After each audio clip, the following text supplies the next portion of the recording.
കുട്ടനാട്ടിൽ UDF വിമത സ്ഥാനാർത്ഥി സജി ജോസഫ് പിന്മാറും.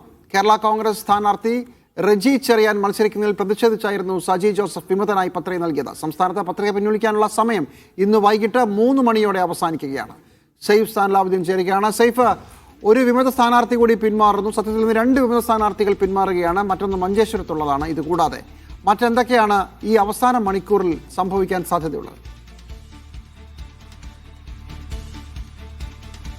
UDFിനെ സംബന്ധിച്ച്, പ്രത്യേകിച്ച് കേരള കോൺഗ്രസിനെ സംബന്ധിച്ച് വലിയ ആശ്വാസം നൽകുന്ന തീരുമാനമാണ് ജിമ്മി കുട്ടനാട്ടിൽ നിന്ന് പുറത്തു വരുന്നത്.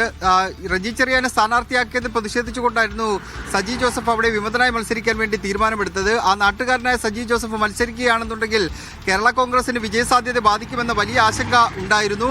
ഇത് പരിഹരിക്കാൻ വേണ്ടി പല നേതൃതലത്തിലുള്ള ഇടപെടലുകളും ഉണ്ടായെങ്കിലും ആദ്യഘട്ടത്തിൽ അതിനോടെല്ലാം മുഖം തിരിഞ്ഞു നിൽക്കുന്ന സമീപനമാണ് അദ്ദേഹത്തിന്റെ സജി ജോസഫിന്റെ ഭാഗത്ത് നിന്നുണ്ടായത്. പിന്നീട് UDF നേതൃത്വം നിരന്തരമായി ഇടപെട്ടതിന്റെ അടിസ്ഥാനത്തിലാണ് പത്രിക പിൻവലിക്കാൻ വേണ്ടിയുള്ള തീരുമാനം സജി ജോസഫ് എടുത്തിരിക്കുന്നത്. റജി ചെറിയാന്, പ്രത്യേകിച്ച് UDFിന് വലിയ ആശ്വാസം നൽകുന്ന തീരുമാനമായിരുന്നു അത്. സംസ്ഥാനത്ത് നാമനിർദ്ദേശ പത്രികകൾ പിൻവലിക്കാനുള്ള സമയപരിധിക്ക് 2 മണിക്കൂർ മാത്രമാണ് ബാക്കിയുള്ളത്.